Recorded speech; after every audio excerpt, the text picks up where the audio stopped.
بالله من الشيطان الرجيم بسم الله الرحمن الرحيم الحمد لله رب العالمين والعاقبة للمتقين والجنة للموحدين والنار للعاصين والملحدين ثم الصلاة والسلام والتحية والإكرام على أشرف الأنبياء والمرسلين سيد الأولين والآخرين سيدنا ونبينا أبي القاسم محمد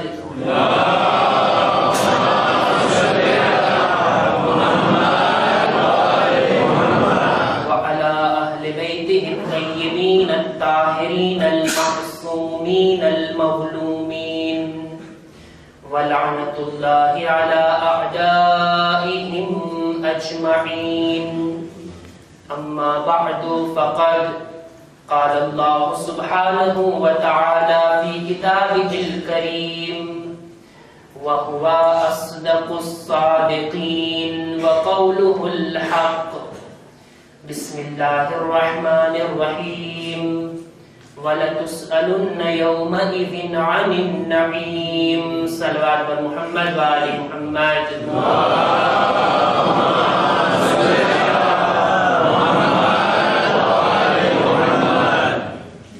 25મી શવ્વાલની રાત આપણા છઠ્ઠા ઇમામની શહાદતની તારીખ ખરેખર અય્યામે અઝાથી કમ નથી. મુહર્રમના તાસુઆ અને આશુરાના દિવસથી કમ નથી. છઠ્ઠા ઇમામનો zikr કરવો, એમની અઝાદારી મનાવવી, છઠ્ઠા ઇમામથી મનસૂબ હોવાના કારણે આપણી જવાબદારી બને છે. દુનિયા આપણને જો ઓળખે છે તો છઠ્ઠા ઇમામના કારણે. આપણને જો શિયા કહેવામાં આવે છે તો ઇમામે જાફરે સાદિક અલૈહિસ્સલામના શિયા કહેવામાં આવે છે.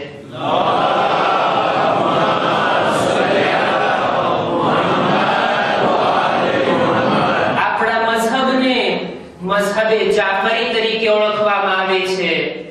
આપણા ઇલ્મે ફિક્હને, અહકામ અને મસાઇલના ઇલ્મને ફિક્હે જાફરી તરીકે યાદ કરવામાં આવે છે. છઠ્ઠા ઇમામના શિયા હોવાના લિહાઝથી આપણા બધાની જવાબદારી છે કે આપણે છઠ્ઠા ઇમામનો zikr કરીએ, એમની યાદ મનાવીએ. જો કે આ હસ્તીઓ zikr કરાવવાના મુહતાજ નથી, આપણે એમના zikરના મુહતાજ છીએ. આપણે એમની ફઝીલત બયાન કરીને, એમના વખાણ બયાન કરીને, એમની સીરત બયાન કરીને એમની કમાલ, એમના ફઝીલતમાં કોઈ વધારો નથી કરતા, બલકે એમના zikરથી આપણા ઈમાનમાં, આપણા તકવામાં અને આપણી ફઝીલતમાં વધારો થાય છે. એ હસ્તીઓ કે જેનો કસીદો ખુદ ખુદા કુરાનમાં પડતો હોય, આપણી શું મજાલ છે કે આપણે એમનો zikr કરીએ. એક સલવાત પઢો મુહમ્મદ વાલે મુહમ્મદ.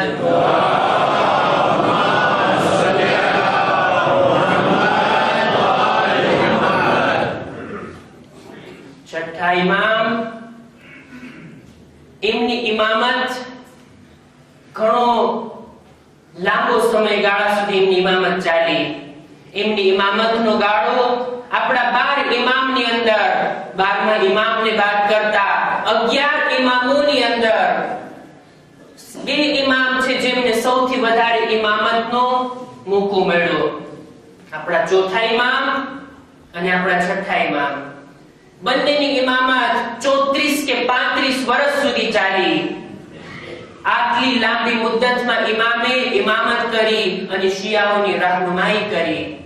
પણ ચોથા ઇમામનો જમાનો ક્યાં અને છઠ્ઠા ઇમામનો જમાનો ક્યાં?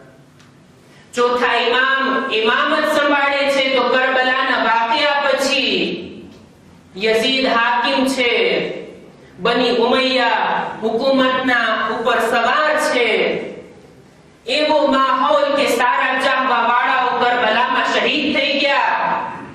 ઇમામની ઇમામત તો લાંબી હતી, પણ ચોથા ઇમામ પાસે સાથીઓ અને સહાબીઓ ના હતા કે પોતાના ઇલ્મને દુનિયા વાળાઓની સામે મૂકી શકે.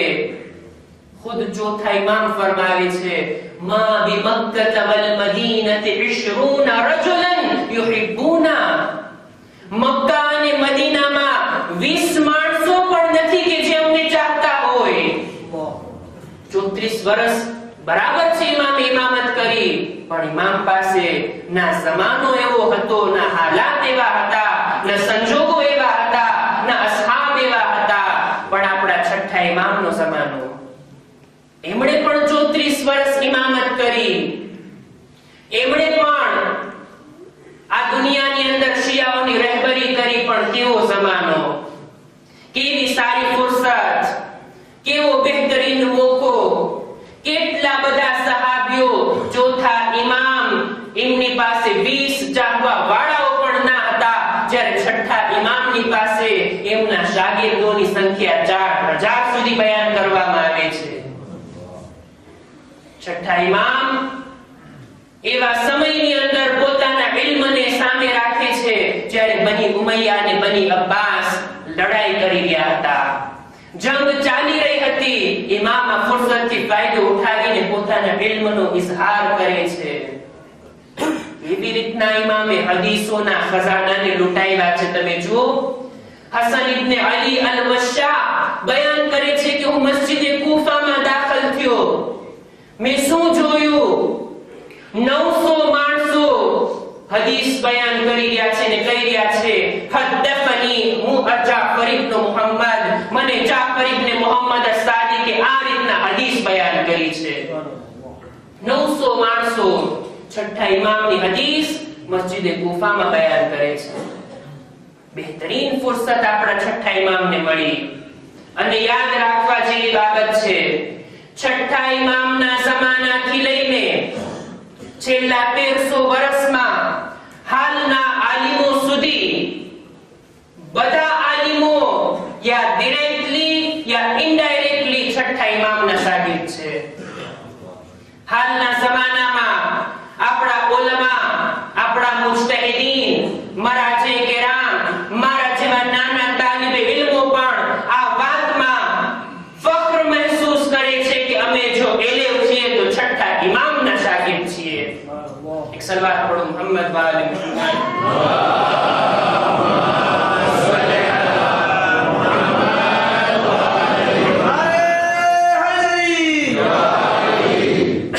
એક સલવાત પઢો મુહમ્મદ વાલે મુહમ્મદ.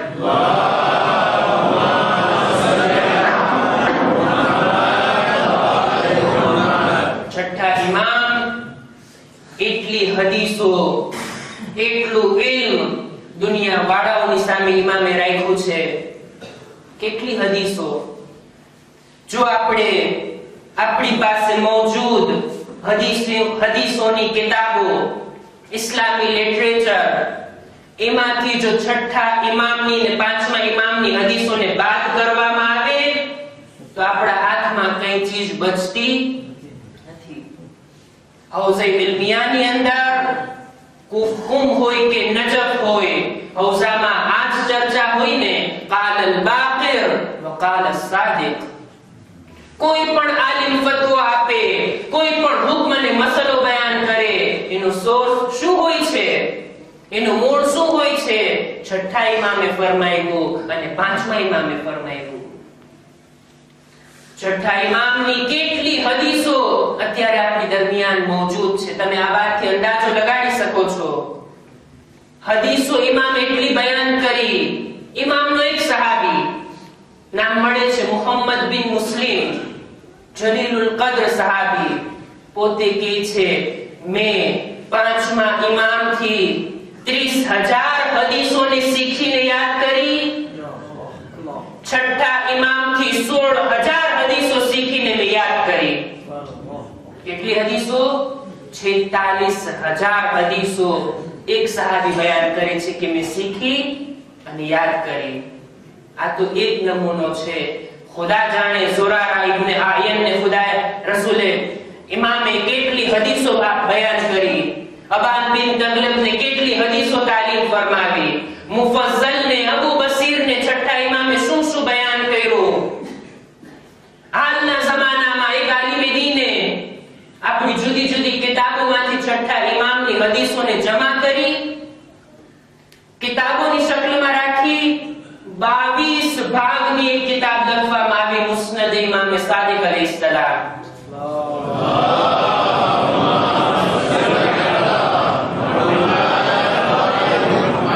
ખુલાસો કહેવાનો મતલબ એ છે કે ઇમામનું ઇલ્મ આપણા સુધી છે અને ઇમામનું ઇલ્મ છે જે આપણી પાસે છે. બીજું શું આપણી પાસે છે આ ઇમામના ઇલ્મી ખજાના સિવાય? ઇમામના ઇલ્મની એટલી બરકતો છે. આ છઠ્ઠા ઇમામનો એહસાન ઇલ્મી છે શિયાઓ ઉપર, ફક્ત શિયાઓ ઉપર જ નહીં, મુસલમાનો ઉપર. મુસલમાનોના 4 મશહૂર ફિરકા, એમાંથી 2 ના આલિમો ઇમામ આપણા છઠ્ઠા ઇમામના શાગિર્દ છે અને બીજા 2 ફિરકાના ઇમામ ઇમામના શાગિર્દોના શાગિર્દ છે. ઈ લોકો ઉપર પણ ઇમામનો ઇલ્મી એહસાન છે. ઇમામે એમને પણ પોતાના ઇલ્મથી ફૈઝયાબ કર્યા. આટલું જ નહીં, છઠ્ઠા ઇમામનો એહસાન ફક્ત શિયાઓ ઉપર જ નહીં, મુસલમાનો ઉપર જ નહીં, દુનિયાના તમામ ઇન્સાનો ઉપર આપણા છઠ્ઠા ઇમામનો ઇલ્મી એહસાન છે. કેવી રીતના? જે લોકો ઇમામને ઇમામ નથી માનતા, ઇમામને માસૂમ નથી જાણતા, ઇમામને ઓળખતા પણ નથી, એમની ઉપર પણ ઇમામનો એહસાન. જી હા અઝીઝો, ઇલ્મી વાત, ઇલ્મી ગુફ્તગુ દુનિયાની અંદર ક્યાંય પણ જોવા મળે છે. આપણો અકીદો એ છે કે એનું મૂળ આપણા ઇમામોના ઇલ્મની અંદર છે. દુનિયાની અંદર જ્યાં પણ ખૂબી જોવા મળે છે, જ્યાં પણ સારી વાતો જોવા મળે છે, જ્યાં પણ ભલાઈ જોવા મળે છે, યાદ રાખવું જોઈએ આ બધું અત્યાર સુધી આવેલા અંબિયા અને અઈમ્માની તબલીગનો નતીજો છે.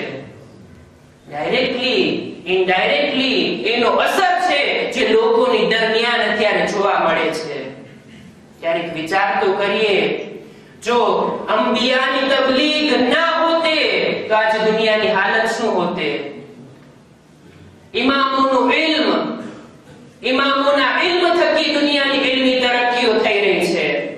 આપણા 5મા ઇમામ સલમા ઇબ્ને કુહૈલ હકમ બિન ઉયૈનાને કહે છે, એ મારા 2 સાથીઓ, શર્રિકા અવ ગર્રિબા ફલા તજિદાન ઇલ્મન સહીહન ઇલ્લા ખરજા મિન્ના અહલલ બૈત. એ મારા સાથીઓ, તમે મગરિબમાં ચાલ્યા જાઓ, તમે મશરિકમાં ચાલ્યા જાઓ, દુનિયાના કોઈ પણ ખૂણામાં જો તમને ઇલ્મે સહી મળશે તો યાદ રાખજો અમારા અહલે બૈત તરફથી છે. એક સલવાત પઢો મુહમ્મદ વાલે મુહમ્મદ.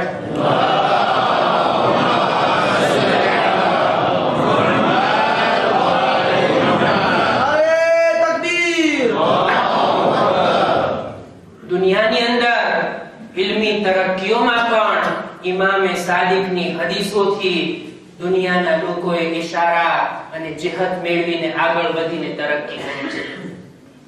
એક નસરાની ગૈર મુસ્લિમ માણસ છઠ્ઠા ઇમામની ખિદમતમાં આવ્યો, આવીને સવાલ કરે છે, મૌલા, જો કે તો ઇમામને મૌલા નહોતો જાણતો, આવીને કહે છે, તમે મને બદન વિશે, ઇન્સાનના જિસ્મ વિશે કઈ જાણકારી આપો, કઈ ઇન્ફોર્મેશન આપો ઇન્સાનના બદન વિશે. ઇમામ એને બયાન કરે છે. તમે જો કેવી કેવી વાતો ઇમામ બયાન કરે છે. મૌલા કહે છે, ખુદાવંદે આલમે ઇન્સાનના બદનને 12 જોડથી બનાવેલો છે. આ બદનની અંદર ખુદાએ 246 હાડકા રાખેલા છે.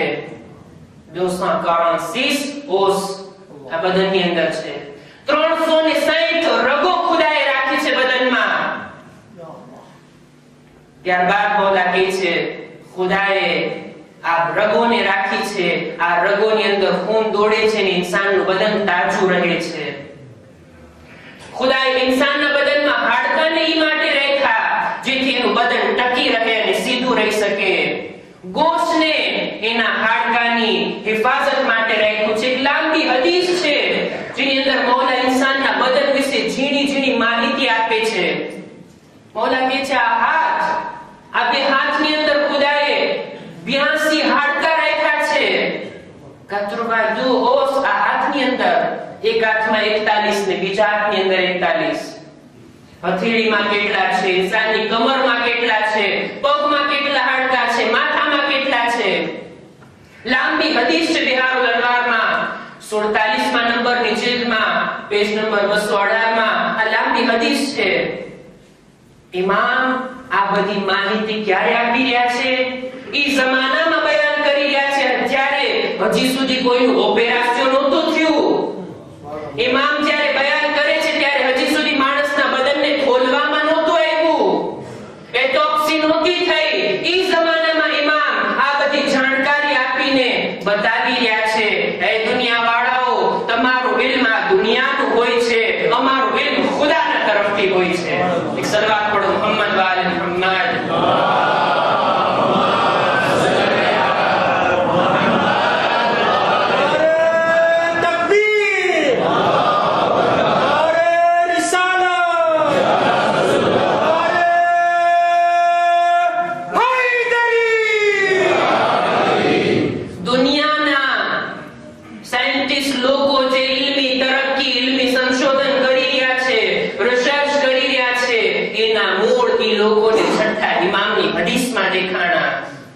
દુનિયા વાળાઓએ છઠ્ઠા ઇમામની હદીસોથી ઇલ્મી તરક્કી કરી ફાયદો ઉઠાવ્યો.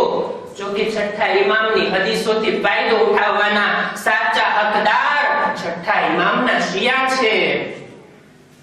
છઠ્ઠા ઇમામ એક દિવસ પોતાના સાથીને પૂછે છે, શું તું જાણે છે ખુદાવંદે આલમે આંખની અંદર ખારાશને શા માટે રાખી છે?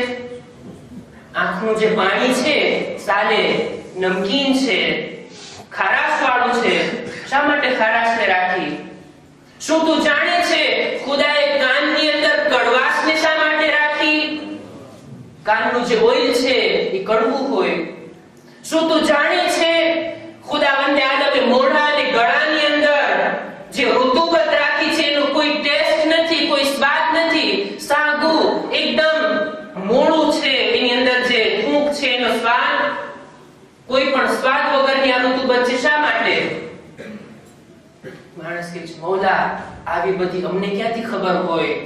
તમે ઇલ્મના માલિક છો, તમે નહીં જણાવશો તો દુનિયાને જાણ કેમ થશે? ઇમામ જવાબમાં કહે છે, યાદ રાખ, ખુદાના કામો હિકમતથી ખાલી નથી હોતા.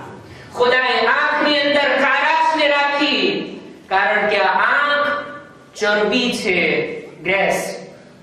એના પ્રોટેક્શન માટે ખુદાએ એને ખારાશથી મહેફૂઝ રાખી. જો એ ખારાશ ના હોત ને, એ નિમક વાળું પાણી ના હોત ને, તો ગરમીના કારણે આ ચરબી ઓગળીને ઇન્સાનની આંખ નાબૂદ થઈ જાય. આટલું જ નહીં, કોઈ ચીજ આંખને નુકસાન પહોંચાડવા વાળી જો આંખ સુધી પહોંચે તો આ ખારાશ એને નાબૂદ કરી દે છે અને આંખને બચાવી લે છે. ત્યારબાદ મૌલા કહે છે, જાણે છે કડવાશ શા માટે છે કાનમાં? આ કાનથી કોઈ હશરાત, કોઈ કીડા અને મકોડા કાનની અંદર દાખલ થઈને ઇન્સાનના દિમાગ સુધી ના પહોંચી જાય. આ કડવાશથી યા તો એ મરી જાય યા બહાર નીકળી જાય અને ઇન્સાનનો દિમાગ મહેફૂઝ રહી શકે.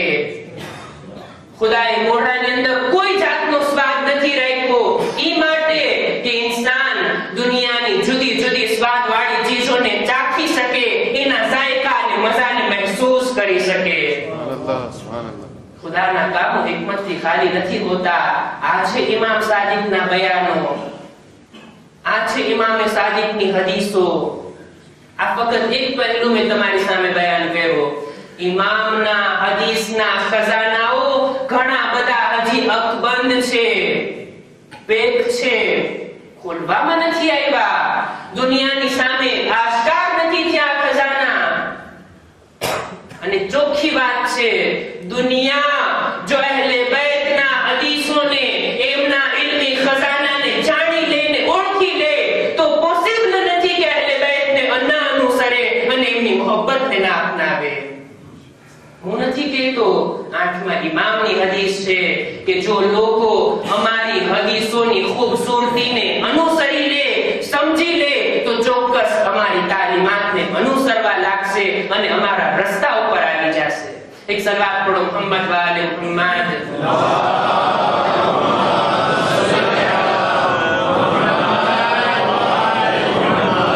ફરી પાછો એક સવાલ કરે છે છઠ્ઠા ઇમામ, કે છે કોઈ એવું ફ્રાઝ, એવું સેન્ટેન્સ, એવું વાક્ય મને બતાવો કે જેની શરૂઆત કુફર હોય અને જેનો અંત ઈમાન હોય.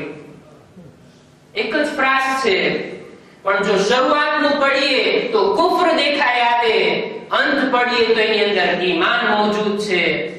કે છે યબ્ન રસૂલિલ્લાહ, એવો કોઈ ફ્રાઝ મારા ધ્યાનમાં નથી, તમે બતાવો. ઇમામ જવાબમાં કહે છે ઈ છે કલમે લા ઇલાહા ઇલ્લલ્લાહ. લા ઇલાહા, કોઈ ખુદા નથી, આ કુફર છે. ઇલ્લલ્લાહ, સિવાય ખુદાઈને, આ ઈમાન છે. ઇમામ સાદિક અલૈહિસ્સલામે એવા ઇલ્મી ખજાનાઓ લૂંટાવ્યા છે. ઇમામોની આદત આ હતી, જ્યારે પણ કોઈ આવતું, કોઈ સવાલ કરતું, ઇમામ એના જવાબ આપતા અને ઇમામનું ઇલ્મ આશ્કાર થતું. અને ક્યારેક કોઈ આવતું ને બેઠા રહેતા તો ઇમામ શરૂઆત કરતા ને એને કઈ ઇલ્મી માલુમાત અતા કરતા. આ ઇમામની તાલીમાત હતી. ઇમામની હદીસોમાંથી એક હદીસ બયાન કરીને મારી વાતને આગળ વધારું. ઇમામના ઘણા બધા શાગીર્દો, ઘણી વખત ઇમામ પોતાના અમુક શાગીર્દોને એવા લાયક સમજતા કે એક શાગીર્દ માટે ઇમામ એક લાંબી હદીસને બયાન કરતા. અમીરુલ મુમિનીનના પણ ઘણા ખુતબાઓ એવા છે, એક માણસ માટે ખુતબો બયાન કર્યો છે ઇમામે. મજલિસમાં કે 10માં માણસો ઓછા હોય તો અમને હવે અફસોસ નથી થતો, ઇમામ પણ એક માણસ માટે મજલિસ પડતા, એક માણસ માટે હદીસ બયાન કરતા. ઇમામ બતાવવા માંગે છે હદીસો બયાન કરવા માટે મજમાની જરૂર નથી, બલકે એક્સેપ્ટ કરવા વાળા દિલની જરૂરત હોય છે. એક સલાત પઢો મોહમ્મદ વાલે મોહમ્મદ.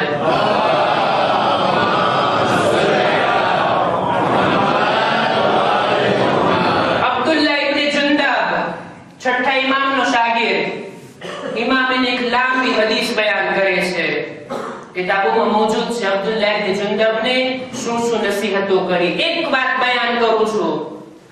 મૌલા ફરમાવે છે ફકુલ્લુ મન કસદના વતવલ્લાના વલમ યુબાલી અદુવના.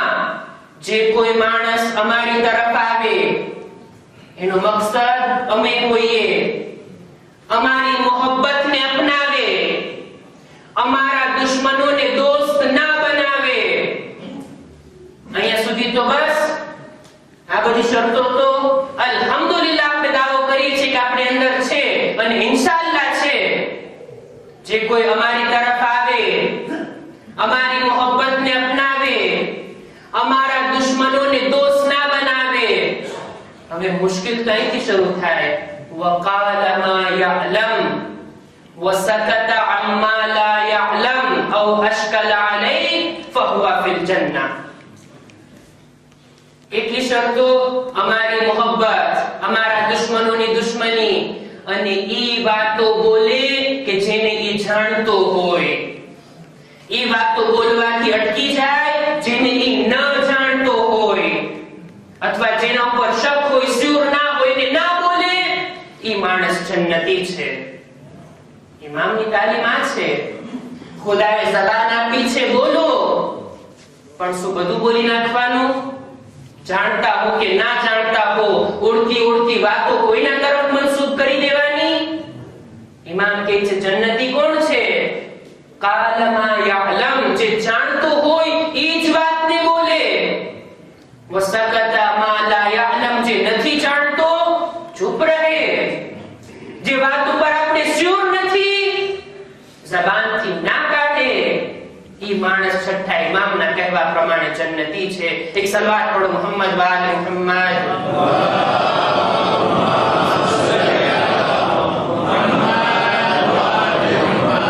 ઇમામના ઘણા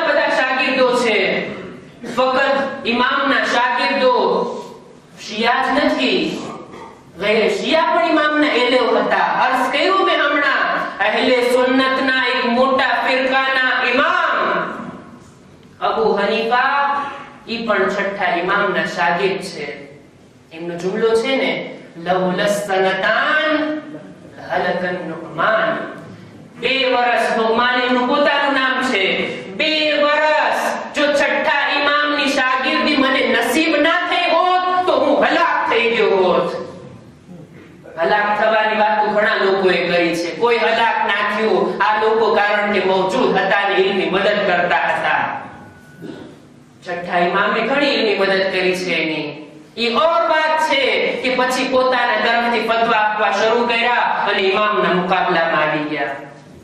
અબુ હનીફા પોતે બયાન કરે છે, એક દિવસ હું છઠ્ઠા ઇમામની મુલાકાત માટે એમના ઘરે ગયો. દરવાજો ખખડાવ્યો, રજા માંગી. ઇમામે રજા ના આપી. મને અંદર દાખલ થવાની પરમિશન ના મળી. હું બહાર બેઠો રહ્યો. થોડી વારમાં કૂફાથી અમુક શિયાઓ આવ્યા, ઇમામના ચાહવા વાળા આવ્યા. એક ગ્રુપ આવ્યું, ઈ લોકોએ રજા માંગી. ઇમામે એમને રજા આપી.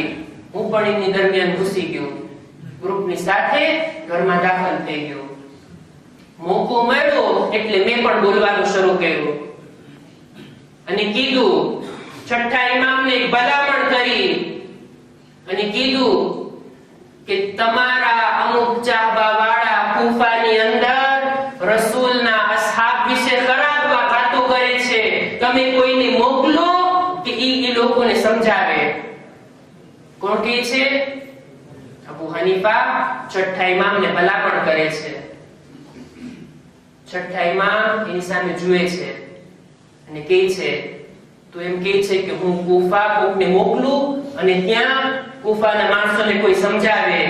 છઠ્ઠા ઇમામ કહે છે, જો હું કેવરાવીશ ને તો એ લોકો મારી વાત નહીં માને. અબુ હનીફા કહે છે, કેમ નહીં માને? તમે ફરજંદે રસૂલે ખુદા છો, તમારી વાત મનાવવી જ જોઈએ. ઇમામ કહે છે, મારી વાત ન માનવા વાળાઓમાંથી એક તું છો. મારી રજા વગર ઘરમાં દાખલ થયો, રજા વગર ઘરમાં બેઠો, રજા વગર મને બોલે છે, મને ભલામણ કરે છે.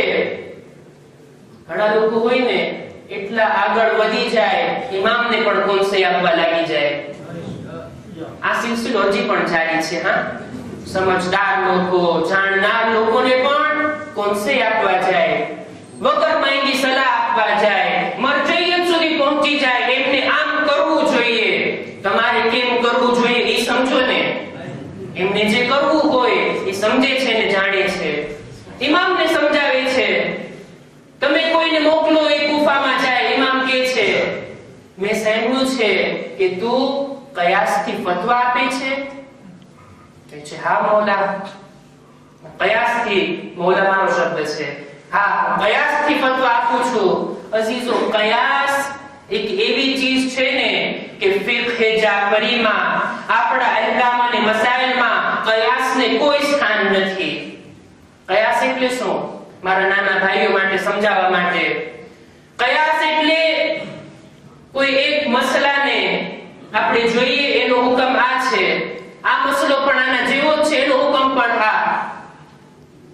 સમજાવવા માટે એક્ઝામ્પલ આપું. અહેકામ અને મસાઇલ મેથેમેટિક જેવા નથી. 2 + 2 = 4 આ મેથેમેટિકમાં થાય અને આ ફોર્મ્યુલા બધે ઠેકાણે ચાલે. માડાગાસ્કરમાં હોય કે ઇન્ડિયામાં હોય, બધે 2 અને 2 4 જ થાય. કોઈ મોટો આ કરે કે નાનું બાળક આ રીતનો સરવાળો કરે, ઠંડીમાં કરે કે ગરમીમાં, કોઈ પણ હાલતમાં 2 અને 2 4 આ મેથેમેટિકનો કાયદો છે. અહેકામ અને મસાઇલમાં આ રીતનો કાયદો ના ચાલે. અહેકામ અને મસાઇલ મેડિકલ સાયન્સની માફક છે. એની અંદર 2 બીમાર છે, બંનેની બીમારી જાહેરમાં સરખી લાગે, પણ મેડિકલ સાયન્સ બંનેની એક સરખી દવા નહીં આપે. આના માટે અલગ દવા છે તો આના માટે અલગ દવા છે. કોઈ મોટું છે તો એના માટે અલગ દવા છે, નાના બાળક માટે અલગ દવા છે. ઠંડીની સીઝનમાં હોય, બીજા કોઈ પેઢીમાં હોય, અલગ અલગ જગ્યાથી, અલગ અલગ સમયથી દવાઓ બદલતી રહે. અહેકામ અને મસાઇલ પણ આ જ રીતના છે. દરેક મસલાનો અલગ હુકમ છે. અમારા ઉસ્તાદ ઉસ્તાદ મોહસિન કરાચી એક મિસાલ આપતા હતા કે એક ભાઈને કાનનો દુખાવો થઈ ગયો, બહુ કાન દુખતો હતો.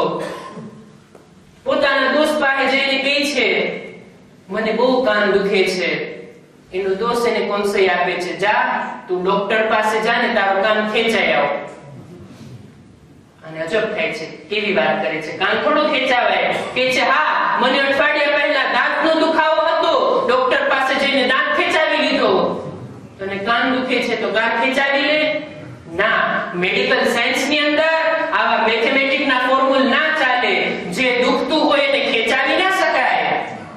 દાંતનો દુખાવો છે તો એની અલગ દવા છે, કાનની અલગ દવા છે. ઇસ્લામના અહેકામ પણ આવી જ રીતના છે. દરેક મસલાનો એક અલગ હુકમ છે.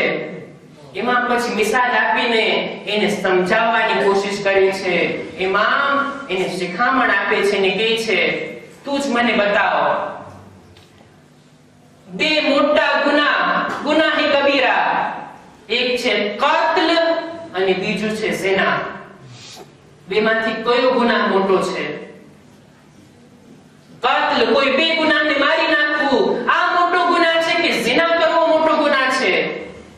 લોજિક થી જો વિચારવામાં આવે તો કત્લ, એક બે ગુનાહનું ખૂન વહાવવામાં આવે, એને મારી નાખવામાં આવે, એને તકલીફ થાય, એ તડપે, એ મરે. પણ ઝિનાની અંદર તો બે માણસોને મજા પડે છે. કયો ગુનાહ મોટો? કત્લ મોટો છે. ઇમામ કહે છે જો કત્લ મોટો ગુનાહ હોય તો પછી ઇસ્લામમાં શા માટે કત્લના ગુનાહને સાબિત કરવા માટે બે તેલવા ખપે, ઝિનાના ગુનાહને સાબિત કરવા માટે 4 તેલવા ખપે? ઇસ્લામની અંદર હુકમ છે આ રીતનો. તને એમ લાગે આ ગુનાહ મોટો છે એટલે આમાં વધારે તેલવા ખપે, એવું નથી. ઇમામ પછી આગળ કહે છે તું જ બતાવ મર્દ કમજોર છે કે औरत? બંનેમાંથી કોણ કમજોર છે? લોજિક થી જોવામાં આવે औरत કમજોર છે, મર્દ મજબૂત છે, જોરાતો છે. તો ઇસ્લામની અંદર વારસો હેરિટેજ ને જ્યારે આપણે પાર્ટાજે કરીએ છીએ, औरतનો એક હિસ્સો ને મર્દના 2 હિસ્સા. તું જો તારી રીતથી સમજીને કયાસ કરીને તારું લોજિક વાપરીને જો તું હુકમ કર તો આનાથી ઉલટો મસલો હોવો જોઈએ. ત્યારબાદ મોલા કહે છે તું જ બતાવ પેશાબ વધારે નજીસ છે કે મની? મોલા પેશાબ વધારે નજીસ છે, એની તહારતના મખસૂસ અહેકામ છે. કપડા ઉપર, વાસણ ઉપર કોઈ ઠેકાણે પેશાબ હોય અલગ રીતના તાહીર કરી શકાય. ઇમામ કહે છે જો પેશાબ વધારે નજીસ છે તો પેશાબ બાદ જો આપણે નમાઝ પઢવી છે તો ફક્ત વુઝુ કરી લો કાફી છે. મની ઓછી નજીસ છે એના માટે ગુસ્લ કરવું પડે છે. તારું લોજિક, તારો કયાસ ઇસ્લામી કાયદામાં ના ચાલે. એક સલવાત પઢો મોહમ્મદ વાલે મોહમ્મદ.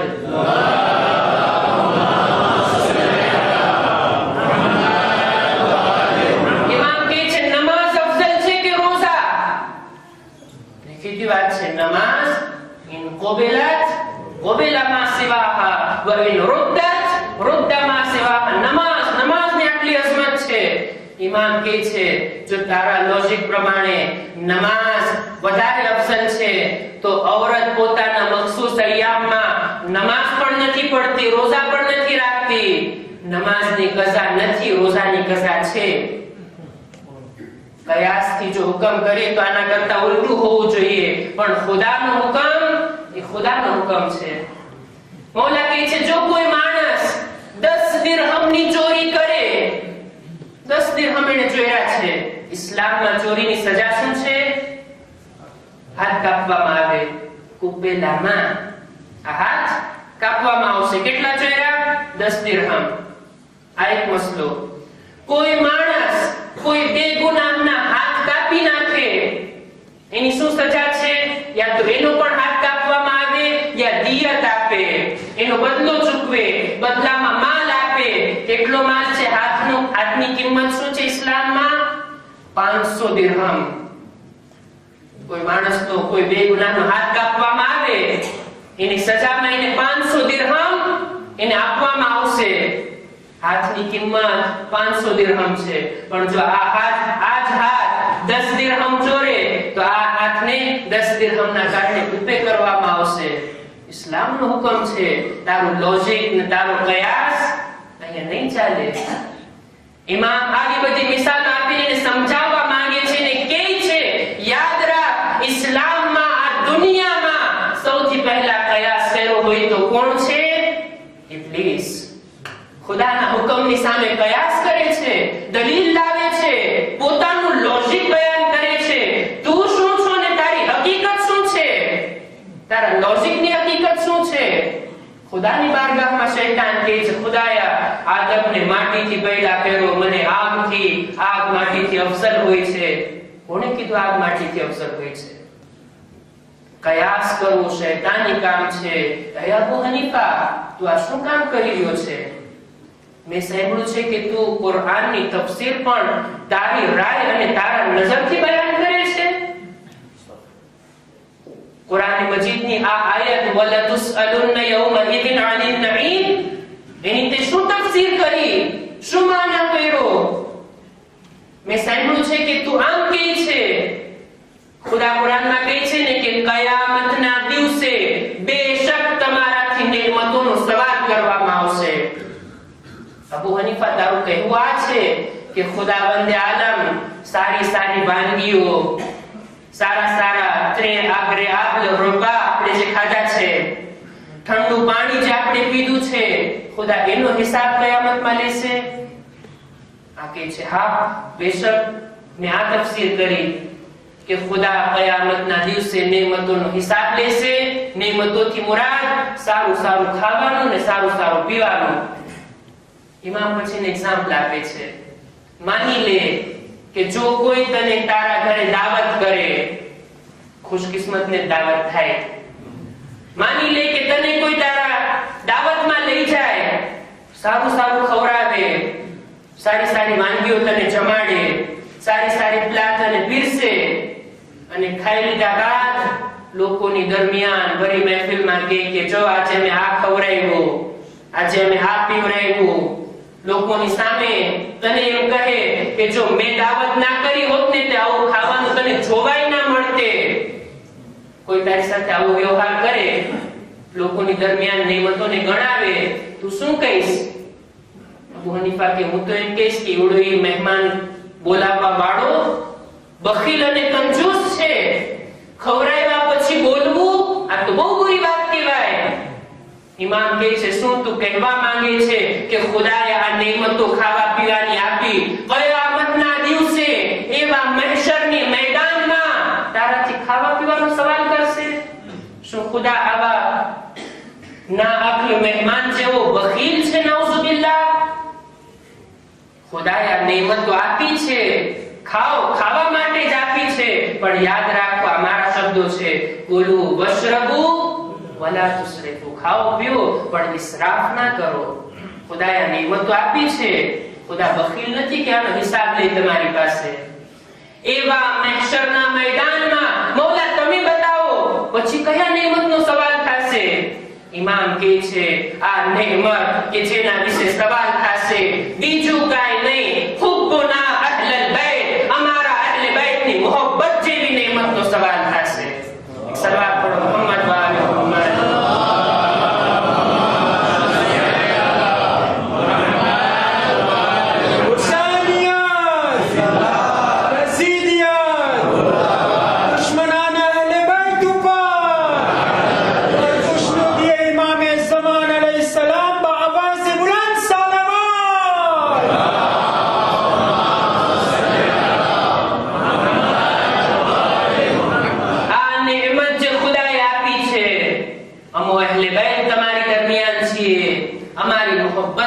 કયામતના સવાલ કરવામાં આવશે. બસ અઝીઝો, ઇમામની હદીસો ને વસિયતો બયાન કરવી હતી. ઇન્શાઅલ્લાહ આવતીકાલે ખુતબા જુમામાં ઇમામ પોતાની મોહબ્બત વિશે વાત કરે છે કે આના વિશે સવાલ કરવામાં આવશે. હું નથી જાણતો કયામતના દિવસે ખુદાની બારગાહમાં રસૂલુલ્લાહ જ્યારે ઉમ્મતથી સવાલ કરશે કે તમે અમારી મિત્રત સાથે શું કર્યું, ઉમ્મત પાસે શું જવાબ છે કે જવાબ આપે? શું કહેશે કે યા રસૂલલ્લાહ, તમારી રહેલત બાદ અમે ફાતિમા ઝહરાના ઘરને આગ લગાડી દીધી. યા રસૂલલ્લાહ, તમારી રહેલત બાદ તમારા જાનશીનના ગળામાં રસ્સીનો ફંદો નાખીને ખેંચવામાં આવ્યા. તમારા નવાસા મુહસિનને શહીદ કરી નાખવામાં આવ્યા. યા રસૂલલ્લાહ, તમારી ઔલાદમાંથી કોઈને ઝહેર આપીને કોઈને તલવારથી કત્લ કરી નાખવામાં આવ્યા. રસૂલને શું જવાબ આપું છું? રસૂલને શું જવાબ મળશે જ્યારે રસૂલ સવાલ કરશે, મારી ઇતરતની સાથે તમે શું કર્યા? અઝીઝો, આ નેમતોમાંથી એક નેમત છે આપણા છઠ્ઠા ઇમામ. આ ઇમામ કે જે દુનિયાવાળાઓ માટે નેમત હતા, નેમત આજે આ દુનિયાથી ઉઠી રહી છે. દુનિયાવાળાએ શું એમની કદર કરી? ઇમામના જીવનના અંતિમ વર્ષો ઈ જમાનામાં મંસૂરે દવાની કી ખલીફા અને હાકિમ છે. ઇમામને ઘણી મુસીબતો આપવામાં આવી છે આ ખલીફા તરફથી. અનેક વખત ઇમામને ઝહેર આપવામાં આવ્યું, પણ ઇમામ બચી ગયા, ઇમામ શહીદ ના થયા. એક વખત આ જાલિમ બાદશાહ રાતના સમયમાં ઇમામને દરબારમાં બોલાવવા મોકલે છે. સિપાહીઓ ઇમામને લઈને આવ્યા. આમાં ખલીફા નશાની હાલતમાં તલવાર ઉઠાવીને ઇમામ પર હુમલો કરવા માંગે છે, પણ એને ઇમામની જગ્યાએ રસૂલુલ્લાહ નજરે પડે છે. તલવાર હાથમાંથી પડી જાય છે. ફરી પાછો તલવાર ઉઠાવે છે. 3 વખત રસૂલુલ્લાહ દેખાણા. ઇમામને શહીદ નથી કરતો, છોડી મૂકે છે, પણ આ દુશ્મની એને રાખી. કેટલી વખત ઇમામના ઘર ઉપર હુમલા કરવામાં આવ્યા. ઇમામના માલ સામાનને લૂંટી લેવામાં આવ્યો. જ્યારે ઇમામના ઘરને લૂંટવામાં આવતું, ઇમામ એક ખુજરા પાસે ઊભા રહી જતા, સિપાહીઓને રોકી દેતા, તમે રોકાઈ જાઓ, આ ખુજરાનો બધો માલ હું આપી દઉં છું, પણ આ ખુજરામાં દાખલ નહીં થતા, એમાં મારા અહેલે હરમ છે. સિપાહીઓ અટકી જતા, ઇમામ બધો માલ લોકોને આપી દેતા. એ ઇમામ, તમે સિપાહીઓને તમારા બેત શરફમાં દાખલ થવાથી અટકાવો છો. સિપાહીઓ અટકી ગયા, પણ સામે ગરીબોમાં કોઈ અટકાવવા વાળું ન હતું. ઇમામના ખૈમો લૂંટાતા રહ્યા. એમાં ઇમામની ઓરતો હતી, એમાં નાના નાના બચ્ચાઓ હતા, કોઈ રોકવા વાળું ન. ઇમામના ઘરમાં એક વખત આગ લાગી. ઇમામ રડે છે, ગિરિયા કરે છે. ઇમામનો સહાબી પૂછે છે, મૌલા, તમે તો સબ્ર કરનાર ઇમામ છો, આગ લાગી પણ બુઝાવી નાખી, તમારા બાલ બચ્ચાઓ સલામત છે. ઇમામ કહે છે, નહીં ભાઈ, જ્યારે મારા ઘરમાં આગ લાગી, મને સામે ગરીબાનો મંઝર યાદ આવી. મારા બાલ બચ્ચાઓ મારી પાસે પનાહ લીધા, પણ હાય મારા જગના અહેલે હરામ, મારા હુસૈન, મારા જદ હુસૈનની ઓરતો, એમની યતીમાઓ કોની પાસે પનાહ લીધા છે? અઝીઝો, ઇમામને છેલ્લે કાતિલ ઝહેર આપવામાં આવ્યું, જેના કારણે ઇમામની તબિયત બગડવા લાગી. ઇમામનું બદન કમજોર થઈ ગયું, ઇમામ ઝઈફ થઈ ગયા, ઇમામની હાલત એવી થઈ ગઈ, હવે બિસ્તર પર આવી ગયા. એક વખત ઈ પણ આવ્યો જ્યારે ઇમામના ઘરથી રડવાનો અવાજ બુલંદ થયો, ઇન્ના લિલ્લાહ વ ઇન્ના ઇલૈહિ રાજિઉન. મૌલા, તમે મદીનામાં શહીદ થયા. શાનો શૌકતથી ઇમામનો જનાઝો ઉઠાવવામાં આવ્યો. ઇમામના શાગિર્દો એમાં શિરકત કરી. ઇમામને જન્નતુલ બકીમાં સિપુર્દે લહેદ કરવામાં આવ્યા. હું અર્જ કરીશ, મૌલા, ઇમામે કાસિમ ખુશ નસીબ છે, એના બાબાને ગુસ્લો કફન આપ્યા. શાનો શૌકતથી જનાઝો ઉઠાવ્યો. કોઈ સૈયદે સજ્જાદના દિલથી પૂછે, શું હાલત થઈ હશે આપણા મૌલાની જ્યારે 11મી મુહર્રમના ઇમામ મક્તલ પાસેથી પસાર થયા. ચિલ્લાવે છે, એ બાબા, તમારો જવાન દીકરો મૌજૂદ, તમારી લાશ બેગોરો કફન ઝમીને કરબલા પર પડી છે.